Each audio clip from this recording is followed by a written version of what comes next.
All right, so it's a lovely Friday evening here in October, and decided to make a stop earlier up at the local brew pub up the road up here, Breaker Brewing.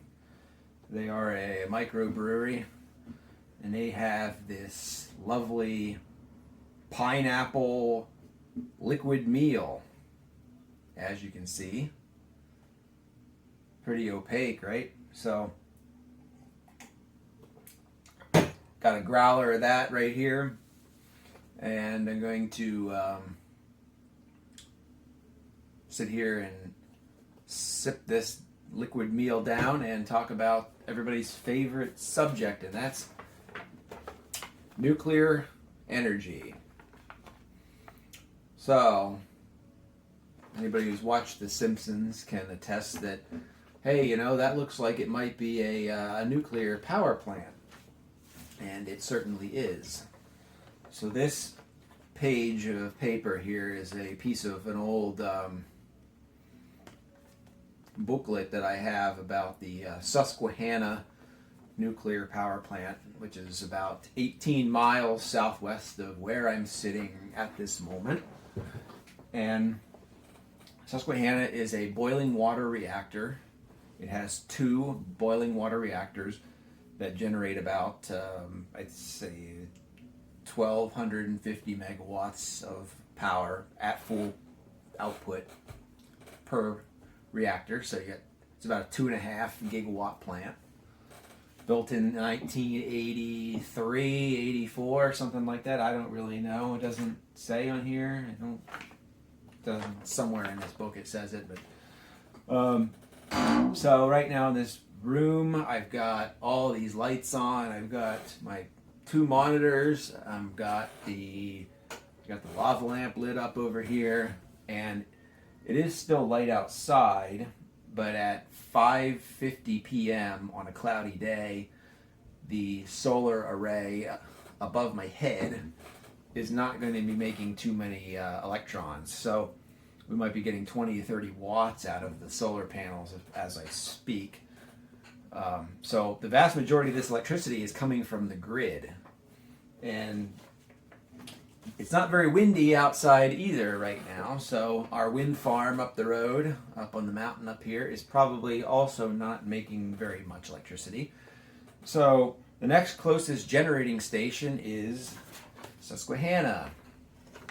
So chances are we're getting this energy from there. And, that's how it goes. Most of the electricity that you use comes from the closest generating plants because it makes sense for the utilities to minimize the losses on the wires, bringing the power from the generator into through the transmission lines, through the distribution lines, into your house, because they have to pay for all that lost energy. So getting back to nuclear. So what's so special about nuclear energy? Obviously, it's pretty big a deal back in 1945, right? When that little boy was dropped in Japan. So the whole entire beginning of nuclear energy, what came out of its military applications, and the research that was done was possible because of the acceleration of the Manhattan Project and being able to understand nuclear physics. And then they were able to build nuclear reactors 5-10 years after World War II had ended. And I'm talking nuclear reactors that actually generated a useful output, either to drive a submarine or to generate electricity. So, obviously way back then, it's like, people were really excited about this for a lot of very good reasons. This is a big deal. Big very big deal. You know, back in the 1950s, there were basically two sources of electricity generation: hydropower and coal. You might have had a plant here or there that was burning oil, but in general, coal was what you used. It's just what everybody used. And if you had hydro available, you used that because it was cheaper and, you know, cleaner, easier to deal with. So when nuclear came about, it was like, wait a minute, this is a potential game changer. And in a lot of ways it is, or was. But there were, like most things, human beings are not very good at foreseeing the future problems that can come about from something like nuclear energy, in addition to the, you know, the logistics of making it work. So you have these really brilliant people like Albert Einstein, Enrico Fermi, all these people doing all this research in nuclear physics and coming up with the, you know, concept that you can put in, you know, a mass of material and you can convert that into an amount of energy that's equivalent to that mass multiplied by the square of the speed of light. So that's E equals mc squared. So I have my pellet of nuclear fuel, and a portion of that nuclear fuel's mass gets converted to energy, and it's an absolutely enormous amount, because take 300 million meters per second and square it, and you end up with a unfathomably large number. So that is why it's such a big deal, or at least appeared to be such a big deal, because you have this tiny, tiny, tiny little bit of mass, a bit of stuff, and it releases a huge amount of energy. So the theory is very sound. It's very well understood, and it makes anybody who realizes the power of that concept knows that nuclear energy is a major big deal. So that's the theoretical side of things. Now we have to figure out how to take that energy in E equals mc squared and get it into your wall socket, get it into your phone charger, get it into your light bulb, get it into all this stuff that we run on electricity. How do you do that? And that's the part that's difficult. It takes a machine like this to do it. So obviously a lot of nuclear power plants have been built around the world. I think there's close to 400, 500 of actual power generating nuclear reactors in the world. Like 100 of them are in the United States alone. The United States is the world's largest producer of electricity from nuclear energy, although we only get about 20% of our total electricity from nuclear, compared with some other countries that get a larger fraction. But we do generate more volume of kilowatt hours of energy from it. And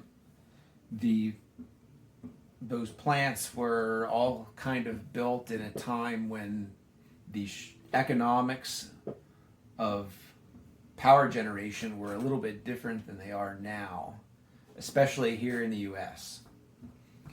So back in the 60s, 70s, 80s, the electric utilities, I'm talking the people that you get your electric bill from every month, they were set up as a regulated natural monopoly. What that meant was they owned the power plants that produced the electricity, they owned the transmission lines, they owned the distribution lines, they owned all the substations, they owned everything from where it starts to where it comes into your house. The meters, all that stuff was owned by one company, and they had zero competition because of geography. It did not make sense, and it still doesn't make sense, to build multiple sets of parallel power lines for each electricity supplier. That's completely asinine. Like, you would never do that. So they were like, all right, well, it's just a natural monopoly and we're going to be regulated so that we're not gouging people. But if we want to build a nuclear power plant and it's going to cost us $3 billion, we're going to finance that by taking that $3 billion and amortizing it over 20, 30, whatever number of years as a increase in the rate that the customers pay for electricity. So the customers ultimately pay for the power plant. You know, kind of makes sense, right? But then in the 90s, I think it was like mid 90s, I remember like hearing about like electric choice here in Pennsylvania. You know, you could choose your electric supplier. You could figure, you know, you could determine who you wanted to buy the generation side of things from. And what it did is it forced the generation aspect of the business to be competitive with one another. So instead of the utilities all owning their own set of power plants and effectively charging their customers the default rate that it took to make electricity at their set of plants, the customer could be like, hey, you know what? This company over here is cheaper. I'm going to go buy power from them. And it set off this whole concept of independent power producers. So basically the grid was arranged such that the distribution was decoupled from the transmission and the generation side of things. So I still get my electricity from PP&L Electric Utilities, but PP&L Electric Utilities doesn't own a single power plant anymore. They sold all these off. They sold them off back over the course of the past 20 to 30 years. And they basically washed their hands. You know, they're the ones that built Susquehanna, and then they basically sold it off and they washed their hands of it. It's not ours. It's not our problem. We're just going to buy on the open market. We're going to get contracts and we're just going to buy it from whoever can supply it the cheapest. And whoever owns this plant, which is a nuclear plant, has to compete directly with other operators of natural gas, coal, wind, solar, waste to energy, biomass, hydro, whatever the source may be. They directly compete with them. And that has caused both good things and some not so good things in the nuclear power world. Excuse me. So basically, you know, if the utilities have broken off their generation business and everybody that runs the generating plant has to work in a competitive market, we're now in a situation where the economics of each individual energy source become extremely important. And what this leads to is a sort of Hunger Games between all of the various fuel sources. And it is very interesting to see the dynamics of this play out politically, because the whole premise of, let's just say, climate change, you know, emitting carbon dioxide into the atmosphere, is that it doesn't cost the emitter any money, at least not right now, at least not in the United States, to use the atmosphere as a place to dump its waste products. So it's not like they have to pay to use to dump the CO2 into the air. So that's what we call an externality. It's something that we can just push off for free. It's a bad thing about our business that we can basically just push off onto society, and we can just it can just be gone based upon the way things are done at the moment. So coal and natural gas and oil all take advantage of the externality of being able to use the atmosphere as a disposal location for all of their flue gases, their waste exhaust gases. So when we start putting the various energy sources, we started pitting them against each other. Back in 2000, I believe it might have been 2018, during the Trump administration, a few of these Republican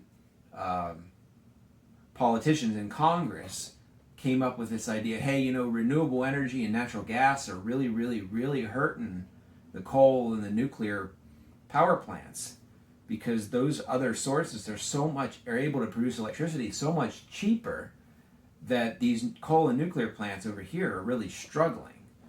So they actually proposed some form of legislation that would force the grid operators to add a reliability benefit fee or capacity charge or some kind of economic incentive to the coal and nuclear plants because they have fuel stored on site. So what they're trying to do, and it's interesting that it's your typical anti-climate change politics that was trying to do this, was neutralize an externality. So the renewable energy and the natural gas has the externality of that it's dependent upon outside influences for its fuel sources, whether it be a pipeline, whether that be the weather, whatever it might be. Those three energy sources rely upon somebody else to make sure they're constantly supplied with fuel. That somebody might be the wind, it might be the sun, it might be a pipeline or a gas supplier.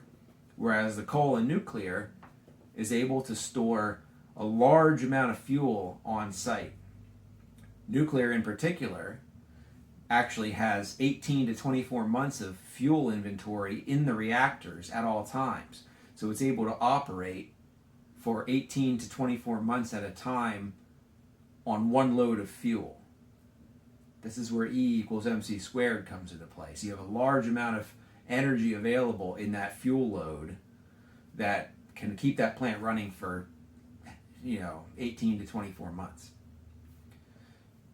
And it's obviously the legislation did not pass because we are fiscal conservatives, right? We care about the free market, we care about providing the lowest cost product to the customer, and trying to negate an externality through government action is not how the Republican Party typically operates. So they didn't get what they wanted. But it's just very interesting how you have the climate change, that's an externality, the reliability concept, that's an externality, and these two political parties think that they're so different, where our worldviews are completely different. They're exactly the same. They all want the same thing. It's just a matter of terminology and what your pet issue is. So nuclear energy has a big benefit there in that you've got a large fuel load in that reactor that can run that plant for a long period of time. You don't have rail cars coming in there every single day with 20,000 tons of coal. You don't have a pipeline, a 24-inch pipeline carrying, whatever cubic feet of gas you need to fire the gas-fired plant. You don't rely upon the weather. You don't rely upon the wind, how much sunlight there is that day. You have basically a system that is governed purely by the engineering of it. And whether that plant operates or doesn't operate is dependent upon the physical reliability that's been designed into it by the people who built it. So, going back in time, when we're talking about so-called reliability, when the nuclear energy industry first started, the plants were all run by regulated monopoly utilities, and they didn't have a whole lot of an incentive to keep them running at 100% or whatever highest capacity factor that they could. So they would run the plants and they'd shut them down periodically for non-critical maintenance. Even during when they weren't doing refueling. I think the typical capacity factors for a nuclear plant in the United States in like 1987 might have been 60 to 70%. So 60 to 70% of the time that that plant was running, it was, I should say, the better way to describe it is, if it's a 1,000 megawatt plant, it was producing an average power of 600 to 700 megawatts, based on the time it was on and the time it was off, on, off, on, off. Nuclear plants have traditionally operated either they're off, and they're not making anything, or they are 100% full blast, balls to the wall, producing power. So the history of it was such that they just basically ran them at what they felt was okay, what was reasonable, what was comfortable for the operators and the people who were doing the maintenance and running the plants. But then comes along competitive independent power producers and markets and all that stuff. If suddenly you got to compete with natural gas fired power plants and solar power and wind power, now they've got these nuclear plants up into the 90 to 95% capacity factors. They're down for like not even 2 weeks to do a refueling outage. It's incredible how money really, really makes people do things and improve stuff. That's definitely the case. So when the situation is you're going to go out of business, you're going to figure out a way to make it that this thing is, if it's a 1,000 megawatt plant, that it's making an average of 950 megawatts. It's actually so impressive that some of the nuclear plants in the U.S. have actually exceeded their nameplate ratings, because I don't know if it's because they're running the turbines at, if there's a safety factor built in, I don't really know why, but you have these plants and they report capacity factors of 101.5%, which means that they're basically running more than 100% of the time. So that's the big change, and that's been driven by the fact that they have to compete with solar, wind, and natural gas. So solar, wind, and natural gas. Solar is $32 a megawatt hour. Wind is $33 a megawatt hour. And natural gas is $37 a megawatt hour for a new construction power plant built in 2021. That is the way it goes. A new nuclear power plant built in 2021 costs $70 per megawatt hour. Twice the cost of those other three sources. And out of those other three sources, solar, wind, and natural gas is highly dependent upon whatever the price for natural gas is at the time. If natural gas prices rise, things are going to change very, very quickly. Whereas solar and wind, once you build it, that's it. It's done. You've already spent the money, and it's free power from then on out once you've paid off the capital investment. And you do your routine maintenance. So nuclear has the big advantage of it can run rain, sleet, snow, hail, wind, thunderstorms, hurricanes. That plant, as long as it's well maintained and operated, will function. And you will have very large amount of electricity available from it. But it comes at a big cost. So maintaining and operating these older nuclear power plants is becoming a problem. 3 Mile Island. So I've got good old 3 Mile Island, right? That's down in Middletown, Pennsylvania, near Harrisburg, state capital down there. Middletown, PA, the site of the nation's worst nuclear accident, March 28th, 1979. Unit number 1, water vapor, was restarted in 85. Unit number 2 had the partial meltdown. So, after 3 Mile Island happened, there was a big shift in the industry with regard to operational safety, just general making sure that these plants do not have accidents like this. Because even though this had like zero, there was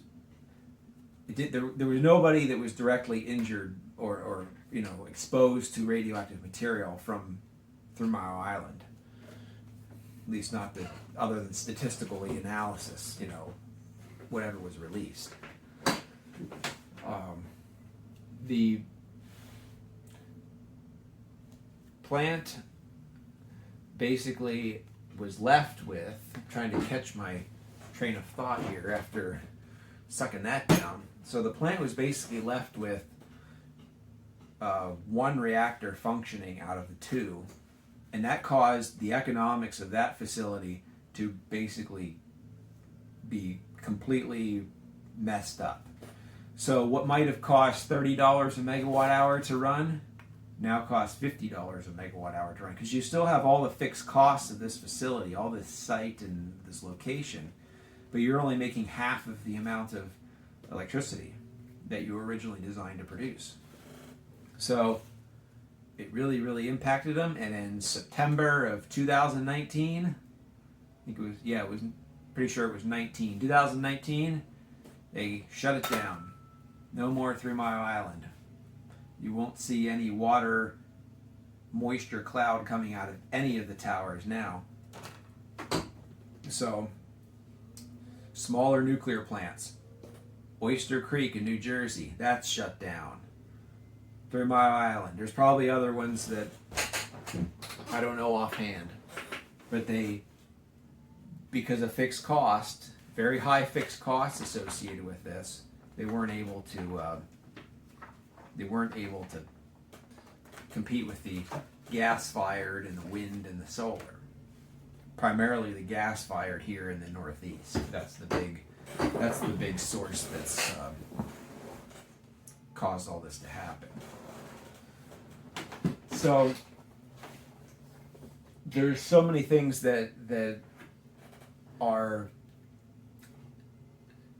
advantages and disadvantages, but the economics and the fact that we're not accounting for the externalities of the other energy sources.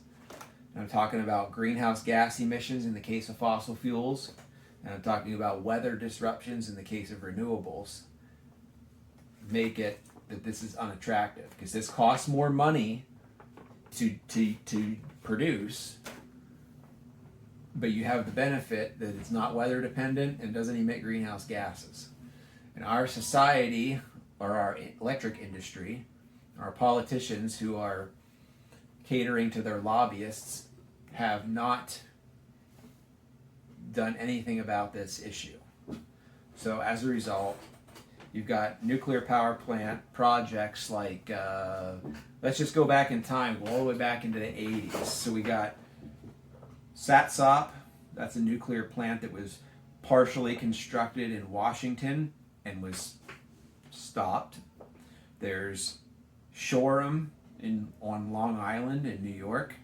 Same deal. They got it to like pretty much done. And it never really did anything. And that was it. They spent $1 billion, $2 billion and flushed it all down the toilet, and all those people that lived up there had to pay for it. And then we got just recently VC Summer nuclear power plant, units 2 or 3. They built another unit at the plant, or 2 units, one or the other. Was canceled. I think they got it up into like the 75% completion range. And they basically said, there's so many problems here, this is going to cost us so much money to get up and running that we're just going to pull the plug. We're just going to call it quits. And then you got Vogtle in Georgia, which is currently under construction. I think it's scheduled to start up maybe in a short period of time from now. I think it was November of 21 maybe. It's supposed to cost like $8 billion to build it. $8 billion to build a 2 gigawatt plant. And now we're at $27 billion, and it was supposed to take like 5 years to build it, and now we're at close to 10 years, 8 to 10 years, something like that. I think they started in 2013. So in that meantime, so you're building this single nuclear power plant in the United States, one plant that's going to generate 2 gigawatts of electricity. In 1 year, I'm talking between 2019 and 2020, or I think it was 2020, we added 25,000 megawatts or 25 gigawatts of solar in the United States. Just solar. If you take that solar and you account for the fact that the sun goes down at night, they have about a 20% capacity factor. So the solar panels are, if it's a 100-watt solar panel, on average, it produces 20 watts of constant power. So 25 gigawatts divided by 5 gives you 5,000 megawatts or 5 gigawatts. So you built 2 Vogtle nuclear plants in solar in 1 year, and Vogtle has taken 8 years to build. So there's some kind of a disconnect here. The renewable energy is completely taking over as far as how fast it is to build and how cheap it is to generate electricity. And then you've got natural gas kind of taking up the slack. So when the sun doesn't shine and the wind doesn't blow, we're relying upon natural gas. That's all great and it's all fine and dandy as long as the natural gas supplies are there. But you're externalizing on the weather and on the natural gas supply. Whereas nuclear has the advantage of, other than refueling intervals, it is 100% an island in and of itself. So, you got your people coming into work, but you're not bringing in rail cars full of fuel. You're not on a pipeline. You don't care what the weather is outside. It just runs. So that's where nuclear energy is in a hard spot at the moment, because we're not valuing it for its redeeming qualities.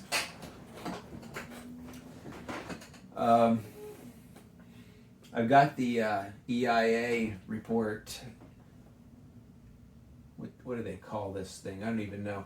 Annual Energy Outlook, the AEO, 2021. So they say right now we're generating 19% of our electricity in the U.S. is from nuclear. That's the red line here.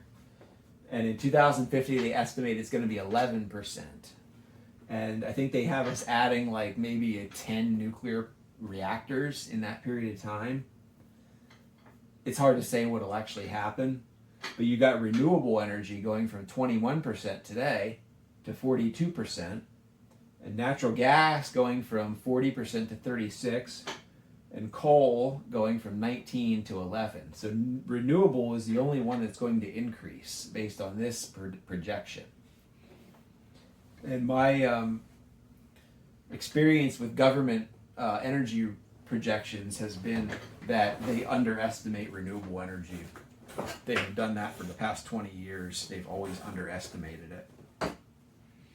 So we're exposing ourselves to a lot of renewable energy.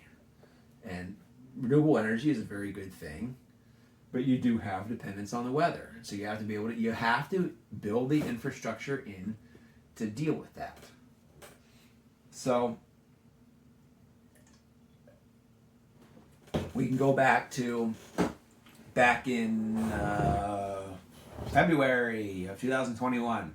Everybody remembers. I can remember it was President's Day. I'm sitting here. It was cold and snowy out here right now, or back then I should say. But President's Day, Texas, big power outages. They were doing rolling blackouts throughout the entire state, and there were a lot of factors that went into it. Okay, but everybody blamed the wind wind turbines. Everybody, you got on the news, you got on the internet, you looked up the news. Oh, Texas wind turbines have caused major power outages. In reality, it was a lot more complicated than that.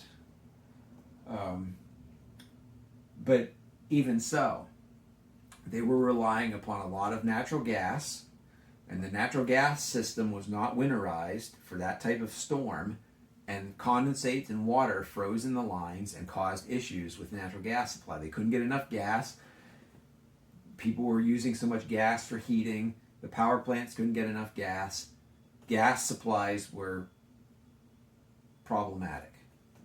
And then the wind turbines had icing issues. They had problems generating a lot of extra electricity from the wind turbines, even if wind speeds were there. So that was a problem. Obviously, solar panels don't work really well during snow. So their solar, even though they didn't have much solar in Texas, whatever was in place was not generating a lot, if any.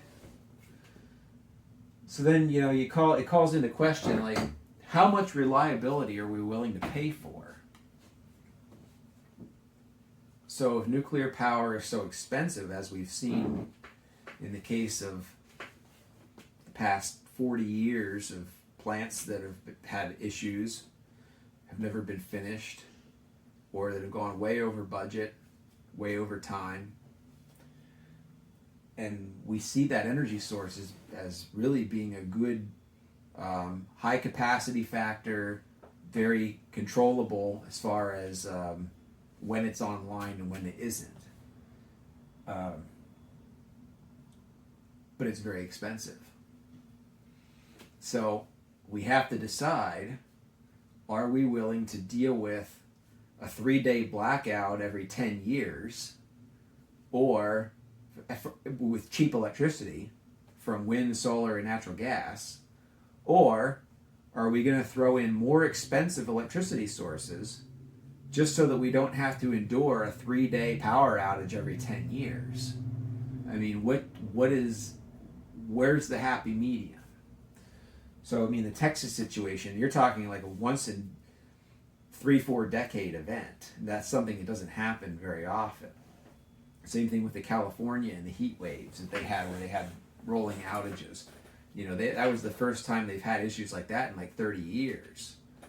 So the question becomes, do we pay more for electricity over the course of the next whatever number of decades, or do we have a 100 system where it's great 99.999% of the time, but then we have that 3-day outage every 10, 20, 30 years, whatever the number might be. So it's a compromise. Engineering is always a compromise. You're always saying, okay, I can live with this much risk, or, some level in between. And nuclear energy kind of falls into that category because it doesn't produce greenhouse gases, so the climate change issue goes away. It's very safe, even though we've had Fukushima, Chernobyl, 3 Mile Island, all the little small incidents that nobody's ever heard about that have happened. You're still looking at far safer, far less injuries, far less deaths than pretty much, especially all the fossil fuels, but even renewable energy in some cases is exceeded by nuclear in terms of safety. So then you've got all these questions to think about. We have the waste issue. Nobody really talks about that much anymore. You don't really hear much about that anymore, right? Now, Yucca Mountain, right? So Yucca Mountain was supposed to be built out in Nevada, and it was supposed to be the national repository for spent nuclear fuel, high-level radioactive waste. And at some point in the past, I think it might have been in the late stage Obama administration, like 2010, something like that, 9, 10, the Yucca Mountain project was canceled. Or it was put on hold or something of that nature. and there's no current plan to do anything like that. So right now, the nuclear fuel, the radioactive waste, basically just accumulates at all the power plant sites. If I go to, let's just see what we can do here.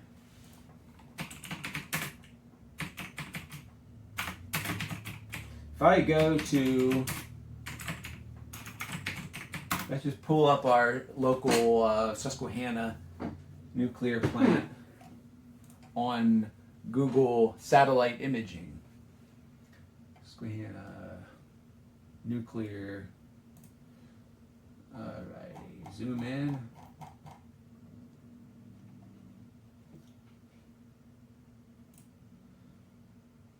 So it's down here. There she is. All right.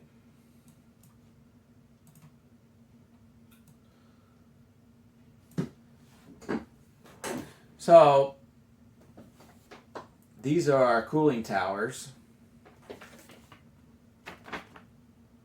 Cooling tower right here dissipates all the waste heat from the power generation process. So you got your two towers. Over here is a little courtyard, little fenced off area. And I could tell by looking at this picture that that is where they store the dry casks, which is the concrete boxes that the spent nuclear fuel is stored inside of. So this satellite imaging is pretty good. So I can zoom way in. Look at this. So we are looking at the top of what pretty much appears to be the location where you would be storing your spent, fuel elements. And the surface area of this is like, I don't know, let's see if we can measure it. Measure a distance. Move it down here, here, here, here, there, everywhere. All right, so I've encircled or enclosed the location where they have them, and the total area of that is 69,000 square feet. 69,000 square feet. There's 43,000 square feet in an acre.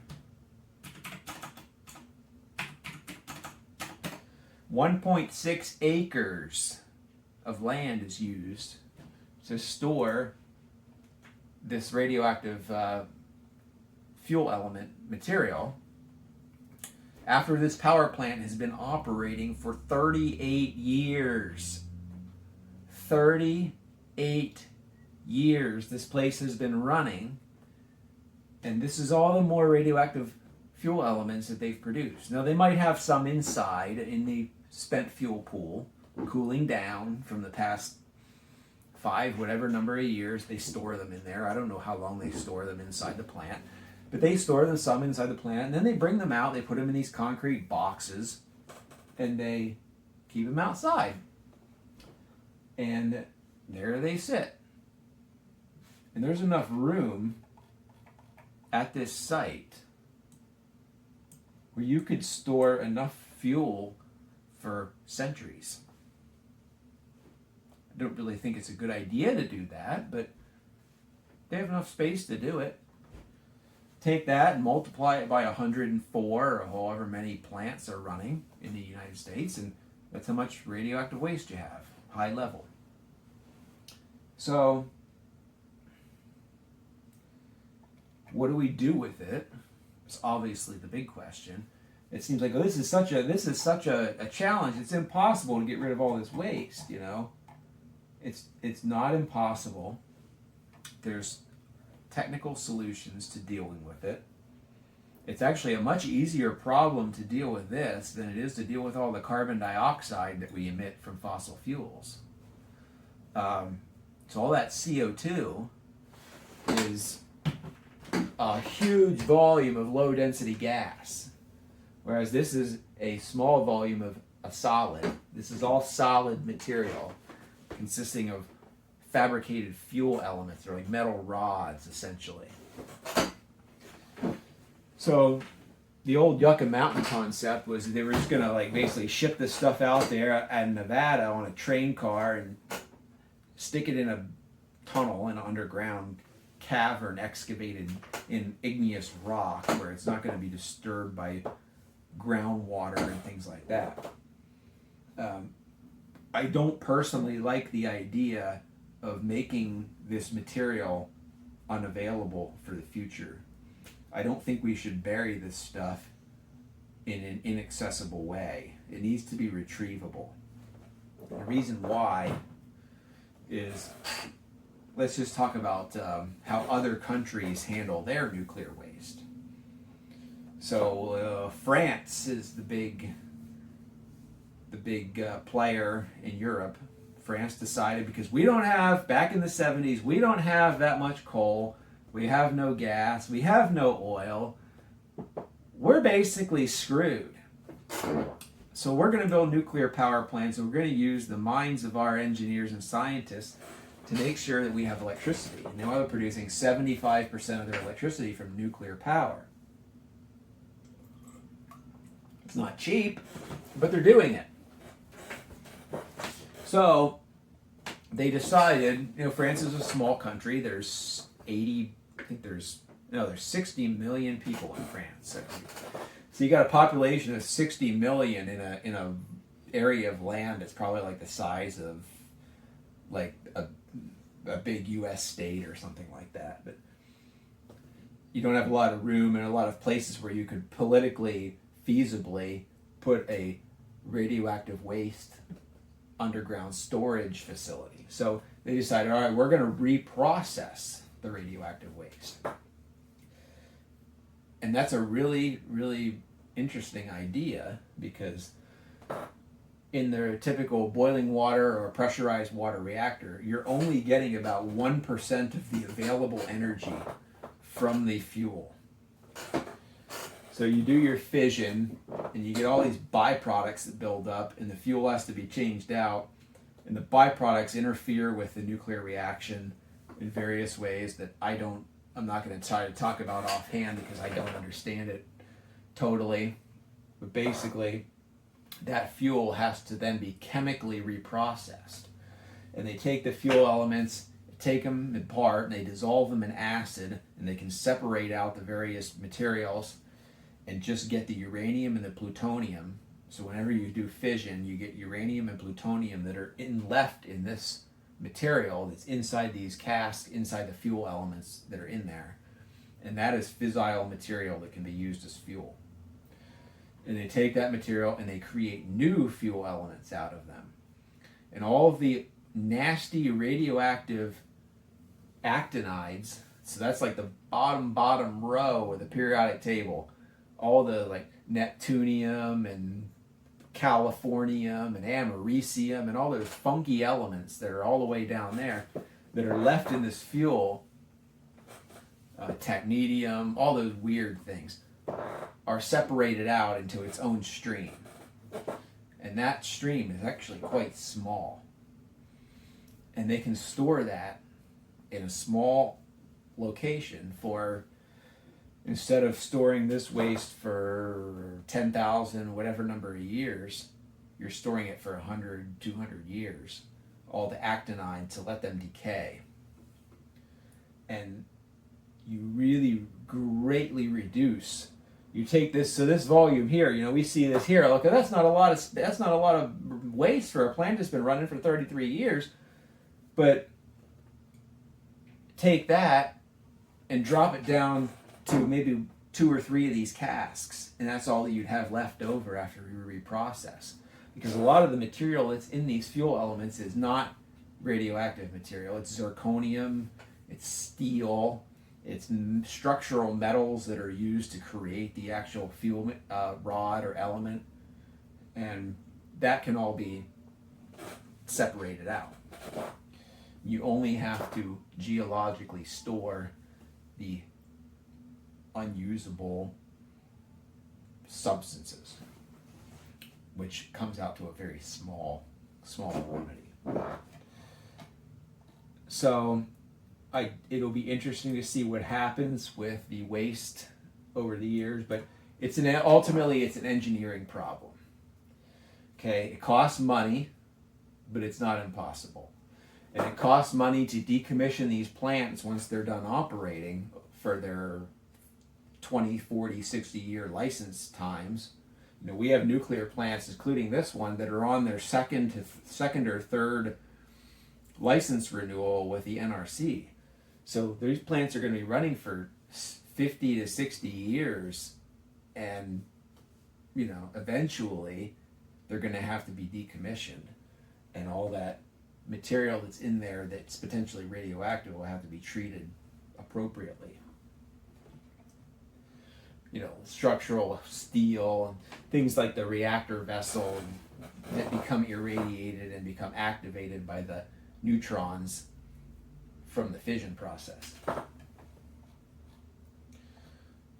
So it's just one of those things that we're competing with energy sources that have a lot of other advantages and are very low cost. So you have to be able to find that balance between all of the various attributes of the energy source. No greenhouse gas emissions, other environmental impacts like the waste products, whether it be coal ash, radioactive waste, economics, how much does it actually cost to produce the kilowatt hours, just logistical problems like the complexity of these nuclear plants are extremely complex compared with a solar farm. Put a solar farm up and it basically does its thing. You don't really need anybody there to deal with it. Solar energy, all of the complexity is on the front end, on the manufacturing of the solar cells. Almost 100% of the inverters, the solar cells, everything is front loaded. Once you build the solar plant, you only need like low-level labor to maintain that. Whereas with nuclear, you need both front-end complexity and you need a lot of very highly skilled, very highly trained and understanding people of how these plants work to make sure that they run properly. And you know, you can't be paying, you know, your typical $16 an hour labor wage for people that work in nuclear power. It just is not going to happen. And that adds to the expense of the kilowatt hours that you ultimately produce. But that's just the nature of how it goes. So it's hard to say what the future will hold. You know, I don't really, if you would have asked this question 10 years ago in 2010 or 2011, I might have said that we're going to have a lot of new nuclear power plants because of climate change. And it's going to be the way that we deal with that problem from the electricity industry standpoint. But it doesn't look like that's going to be the case now. I mean, we're going to be using solar, wind, and natural gas to deal with that just because of the cost. Obviously, natural gas isn't zero greenhouse gas, but it is much lower than coal, and whenever you're only using it to make up the difference between renewable and what's not available, it's not so bad. So, time will only tell. And my liquid meal is almost coming to completion. So that's that.